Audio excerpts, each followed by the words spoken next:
In today's video, I'm going to teach you how to remove a page from Google Looker Studio report. By the end, you'll know exactly where to go, what to click, and a few helpful tips to avoid deleting the wrong thing.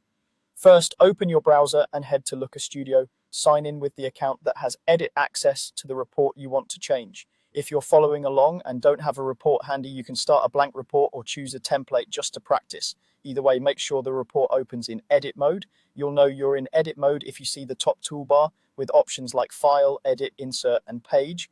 If you only see a Viewer toolbar, switch to edit mode using the Edit button. Next, navigate to the specific report where the page you want to remove lives. In the report, click the page you want to delete so it's the one currently displayed.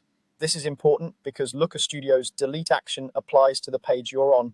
Take a quick glance at the page tabs or the page title to confirm you're looking at the correct one. Now look up to the top menu and click Page. This menu controls page level settings for your report. If you don't see it, double check that you're not in view mode and that you have edit permissions. Within the page menu, you'll find the option to delete the current page.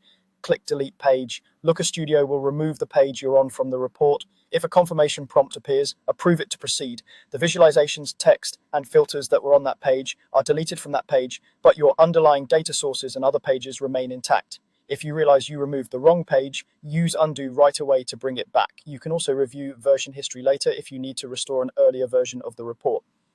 A couple of quick tips to keep you safe. If you're unsure about deleting, duplicate the page first so you have a backup to compare. Also, consider renaming pages clearly before you delete anything, which makes it easier to confirm you're acting on the right page. Finally, remember that deleting a page doesn't reduce your data source quotas or change your connectors. It only affects the layout of this specific report. That's all there is to it. Open Looker Studio, work in a report, choose the page menu at the top, and select Delete Page. Thanks for watching and happy reporting.